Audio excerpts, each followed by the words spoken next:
Um corajoso apresentador da TV Bandeirantes acaba de ser demitido após falar grandes verdades a respeito da narrativa de tentativa de golpe por parte do presidente Jair Bolsonaro. Defendeu a turma do dia 8 de janeiro, humilhou o Xandão em um ato de patriotismo, ainda deixou muito claro que não tinha medo de ser mandado embora, pois o que ele estava falando ali era o sentimento do seu coração. Em solidariedade a este grande jornalista, quero mostrar a vocês o que o levou a ser mandado embora da emissora. Prisco, o assunto hoje, claro, é o assunto que domina o noticiário brasileiro, que é a denúncia que envolve o ex-presidente Jair Bolsonaro na tentativa de golpe de Estado, né?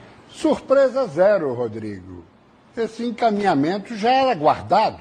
Até porque nós estamos falando de um conluio entre o Supremo, o Planalto e a Procuradoria-Geral da República contra Jair Bolsonaro. Vamos lá.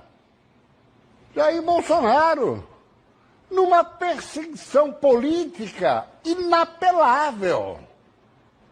Narrativas. O inquérito enviado pelo tirano Alexandre de Moraes no ano passado, a PGR, foi acolhido integralmente. Não há provas cabais, incontestáveis. Essa que é a grande realidade. Vamos lá. Paulo Toné, Procurador-Geral da República. Gilmar Mendes, eles foram sócios. Sabe aonde? Aqui. Vamos lá. No IDP, Instituto Brasileiro de Ensino, Desenvolvimento e Pesquisa, uma instituição privada superior brasileira. Quem eram os dois primeiros sócios? Gilmar e Paulo. Paulo depois vendeu a sua parte para o filho de Gilmar. Gilmar é magistrado, não pode fazer negócios, nem na área educacional, no máximo lecionar. Magistratura, a lei da magistratura é clara. Mas no Brasil, tudo pode para aqueles que se consideram donos do pedaço. E aí foi o próprio, vamos lá, foi o próprio Gilmar que pressionou Lula para nomear Paulo Toné para PGR. Porque o próprio Gilmar já declarou que Lula é presidente graças a eles, ministros do Supremo. Ou seja, ele deve favor e teve que nomear. A sua opinião, senador, sobre o julgamento das Big Techs, do marco da internet. O senhor é a favor de responsabilizar as Big Techs pelos conteúdos que divulgam ou não? Fora da internet, todos se responsabilizam. Na internet, não, por quê? Eu não sei. Se eu chegar aqui e falar o que eu falei e eu for processado, você vai ser responsabilizado? Não. Isso foi eu que falei. Eu estou usando o seu programa para dizer o que eu acho sobre, por exemplo, esse ativismo político do Supremo Tribunal Federal. Eu posso ser processado por isso. Mas não. Você não tem nenhuma responsabilidade pelo que eu estou falando. Isso não. Existe uma legislação fora da internet. Então vamos primeiro colocar as coisas nos seus devidos lugares. Mas essa não é a questão. Desculpe, Fernando, porque isso é uma coisa tão importante. É dentro da internet. Seria crime, mas isso é tão importante. Posso complementar? Só importante que é bom que deixar claro o que está acontecendo no Brasil. Esse debate não é um debate nosso, é mundial. Certo. Então você tem dois polos. Vamos excluir China, vamos excluir Rússia, as ditaduras, que é uma outra questão. Vamos pegar aqui a Europa de um lado e os Estados Unidos do outro. São os dois polos que antagonizam nessa visão de como se tratar esse ambiente de rede social. De um lado você tem uma Europa vitimada por uma Segunda Guerra Mundial, onde aconteceram as práticas mais execráveis de ideologias totalitárias, de fascismo, de nazismo, de comunismo, tá? Que mataram milhões de pessoas.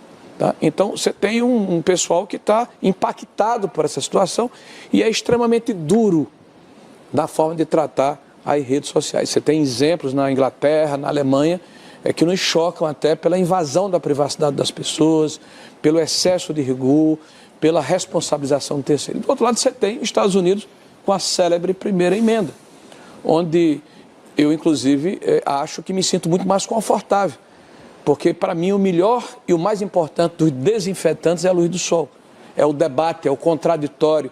As ideias não podem ser tolhidas, elas têm que ser expostas. As pessoas têm que ter oportunidade de dizer o que pensam. E nós já temos uma legislação que trata da calúnia, da injúria e da difamação. E ela está lá claramente consignada. O que se quer nessa votação das Big Tech, é o que é colocado de forma explícita, inclusive, pelos detentores do poder de ocasião, é de que o Estado tem o direito de intervir na forma como as narrativas são colocadas dentro do ambiente virtual. Uma coisa é você proteger as crianças, eu concordo. Uma coisa é você impedir, por exemplo, que as pessoas sejam expostas a situações que gerem morte, suicídio, coisa parecida. Isso é uma coisa. A outra coisa é você impedir a proliferação de ideias, por mais espatafúrdias que elas sejam. Porque você só combate ideias ruins mostrando ideias boas do outro lado. Eu acho muito perigoso este processo de cerceamento da liberdade. Remete, inclusive, à preocupação do Schuller aqui, da questão da censura prévia. Você sequer conhece o conteúdo, mas você já impede que ele aconteça. Senador Rogério Marinho, o que eu posso fazer aqui pelo senhor é apenas, pelo menos neste momento, aplaudi-lo. E detalhe, com muito orgulho. Até porque o que nós precisamos é de representantes como o senhor, como Nicolas Ferreira, como o nosso presidente Jair Bolsonaro, que não possuem medo em defender a liberdade de expressão, de livre manifestação no nosso país. E que, vejam só, tentam fazer esta regulamentação em nome da democracia, mas claro, para permitir apenas o que a democracia bolivariana da esquerda quer que você diga, quer o que você poste, quer controlar inclusive a forma com a qual você se manifesta. Mas o apresentador da Band, nada contente em ter sido humilhado em seu próprio programa ao vivo para todo o Brasil, ainda tentou enquadrar o experiente senador e ex-ministro do governo de Jair Bolsonaro, perguntando sobre a questão dos aposentados. Inclusive, tentando colocar no ar de que a culpa seria do governo de Bolsonaro e não do Lula. Por que ele foi fazer isso? É uma narrativa tão esquisita, tão desfocada, que a população repudia. Mas eles não têm nenhuma dificuldade de repetir essa narrativa até exaustiva. Mas houve liberações durante o governo Bolsonaro que realmente duplicaram, cresceram muito no governo Lula, mas houve liberações no âmbito dessa investigação, senador.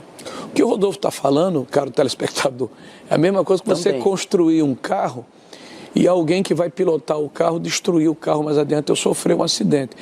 Há uma lei de 1991 que permite que sejam feitos ACTs, ou seja, Acordo de Cooperação Técnica entre as associações e a Previdência.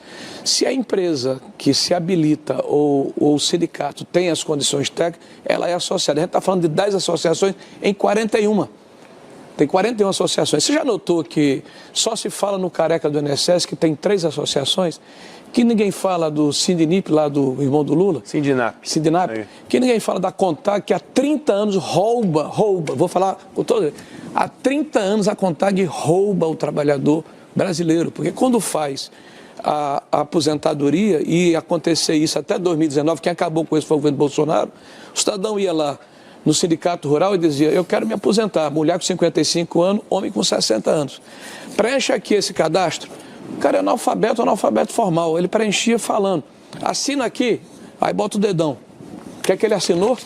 Ele assinou uma autorização para a contribuição associativa que foi imputada a ele sem que ele soubesse. E por que eu estou falando isso? Porque a CGU fez, inclusive, a amostragem com 1.500 aposentados e 98% não reconheceram. E faz 30 anos que a Contag faz isso. Acabou em 2019 que nós impedimos que o sindicato rural continuasse a ser o cartório. Nós mandamos isso para Zé Matéis e para a autodeclaração.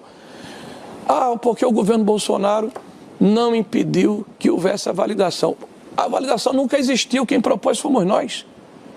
Pegue todos os discursos que foram feitos na Câmara dos Deputados e no Senado da República. Quem foi que se pronunciou contra? Quem articulou contra? Foram parlamentares ligados ao PT, ao PDT e à Contag. Está havendo uma investigação seletiva, por isso que ele defende a CPMI. Todo mundo, se tiver, ninguém tem aqui bandido de estimação. Se alguém roubou ou deu causa ao roubo desse crime que é hediondo, de você roubar aposentado, é você tirar merenda das crianças, porque são pessoas que são